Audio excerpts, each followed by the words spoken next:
صلوا على نور الذي عاج السماء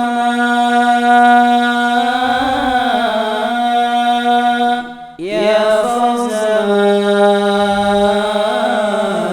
صلى عليه وسلم.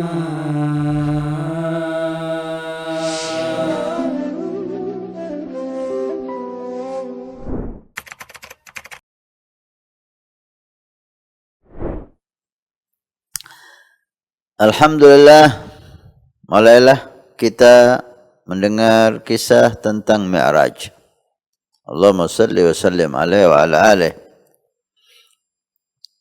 Setelah selesai Nabi SAW dengan para Nabi dan Rasul berkumpul di Masjidil Aqsa, dan sudah kita dengar bagaimana Nabi Muhammad SAW menjadi imam mereka.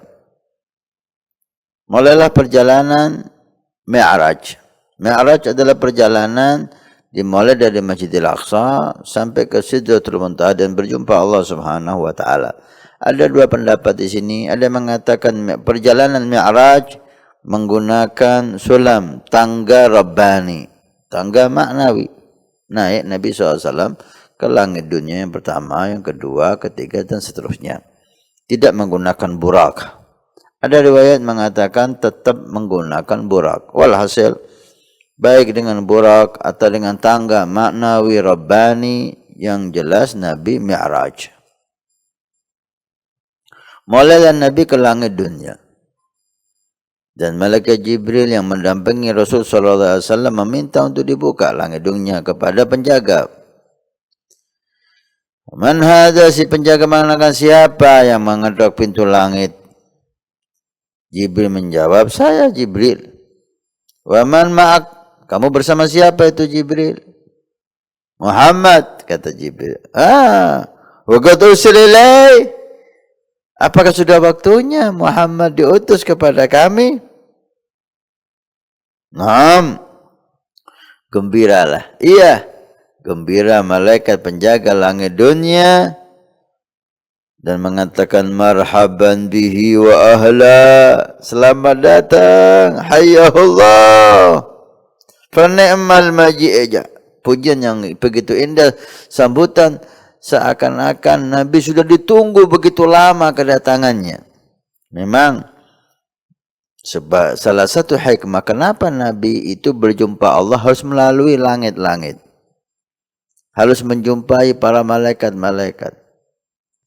Dikatakan para malaikat cemburu dengan penghuni dunia, karena hanya mereka yang bertemu kekasih Allah Muhammad SAW, sedangkan mereka para malaikat tidak mendapatkan kesempatan itu, tidak mendapatkan kemuliaan melihat berjumpa Rasul SAW, sehingga mereka memohon kepada Allah untuk diizinkan berjumpa kepada Nabi SAW. Dari sinilah Allah sebelum berjumpa dengan Nabi-Nya memperjalankan Nabi-Nya untuk naik ke langit supaya para malaikat yang ada di langit berjumpa dengan Nabi. Karena malaikat yang di bumi sudah berjumpa dengan Nabi SAW, dicintai Nabi oleh seluruh makhluk Allah Subhanahu wa taala. Fafutiha lahuma, maka dibukalah pintu langit untuk Nabi Muhammad dan untuk malaikat Jibril. Di situ Nabi SAW bertemu dengan Nabi Adam alaihissalam. Nabi Adam manusia pertama yang diciptakan oleh Allah Subhanahu wa taala sesuai ketika dilihat oleh Nabi, sesuai Nabi Adam diciptakan oleh Allah. Diriwayatkan Nabi Adam diciptakan 30 dira', 30 dira'. 30 dira' seperti 15 meter kurang lebih. Masya Allah. Ada riwayat mengatakan lain. Nabi Adam oleh Allah Subhanahu wa taala ditunjukkan arwah para nabi, anak cucunya dan orang-orang mukmin.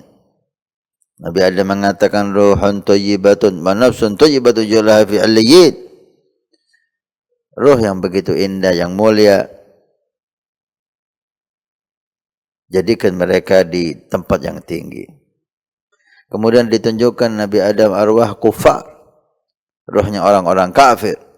Beliau mengatakan ruhun khabithah wa nafsun khabithah ij'ala fi sijjin.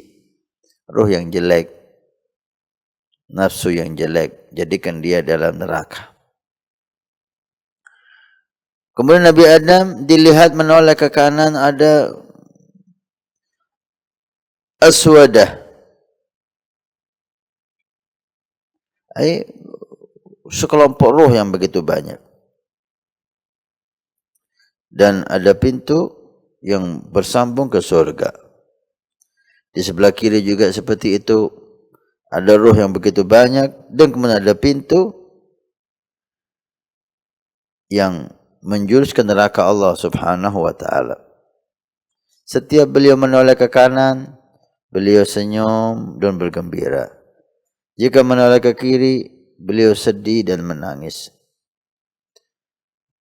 Nabi SAW menjumpai beliau dan mengucapkan salam, Assalamualaikum. Maka Nabi Adam menjawab, alaihi salam, marhaban bi ibn salih wa nabi salih. Selamat datang wahai anakku, cucuku yang saleh dan nabi yang saleh. Ditunggu-tunggu Rasulullah dan Nabi Adam. Rasulullah bertanya, man hadha ya Jibril? Siapa orang ini wahai Jibril? Jibril menjawab, hadha abuka Adam. Ini ayahmu Adam. Dan itu di sebelah kanannya itu ruh yang dia lihat, calon-calon penghuni surga. Maka setiap melihatnya Nabi Adam senyum dan berseri-seri. Dan di sebelah kirinya ruh yang ditakdirkan oleh Allah untuk menjadi penghuni neraka dari anak cucu Adam. Maka Nabi Adam sedih dan menangis ketika melihat ruh anak cucunya yang akan menjadi calon penghuni neraka Allah Subhanahu wa taala.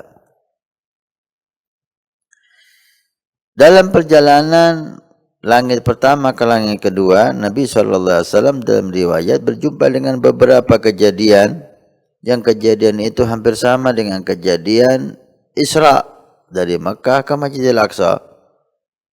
Ada yang terulang kejadian itu, maka tidak perlu kita ceritakan di sini. Tapi ada yang kejadian yang belum ditemui oleh Nabi SAW ketika Nabi berjalan dari Masjidil Haram ke Masjidil Aqsa. Beliau berjumpa dengan seseorang yang mana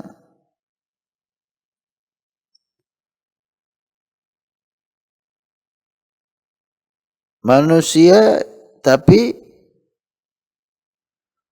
mulutnya itu seperti ebel.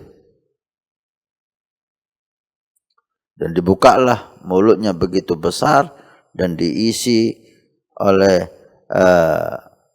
seseorang yang tidak dilihat dengan batu-batu yang besar. Dan diambil dari batu dan neraka jahanam dimasukkan ke mulutnya. Karena batu yang begitu panas dimasukkan ke mulutnya, langsung tembus batu itu ke perutnya, menghancurkan isi perutnya dan sampai keluar dari duburnya. Naudzubillah. Batu dari jahanam dimasukkan ke mulutnya, tembus sampai keluar batu itu melalui duburnya dengan menghancurkan isi perutnya. Dan mereka berteriak kesakitan dengan kejadian itu. Rasulullah bertanya, siapa mereka wahai Jibril? Jibril menjawab, itu contoh umatmu, alladzina yakuluna amwalal yatama dzulma. Mereka yang makan harta anak yatim secara zalim.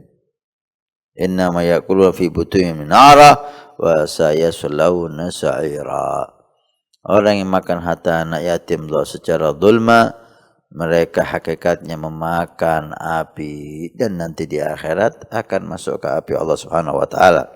Ini sebagai bentuk perhatian, peringatan bagi baik itu perorangan atau lembaga atau yayasan yang mengurusi harta anak yatim atau mencari bantuan untuk anak yatim. berhati-hatilah Anda. Jangan sampai apa yang Anda lakukan menjadi malapetaka bagi Anda di hari kiamat. Mudah-mudahan Allah selamatkan kita dari makan makanan yang haram, makan makanan riba, atau makan harta anak yatim. Inilah kejadian-kejadian yang dialami Nabi SAW ketika perjalanan Mi'raj dari langit pertama ke langit kedua. InsyaAllah episode selanjutnya kita akan mendengarkan perjalanan Nabi masuk ke langit yang kedua dan seterusnya. Wassalamualaikum warahmatullahi wabarakatuh.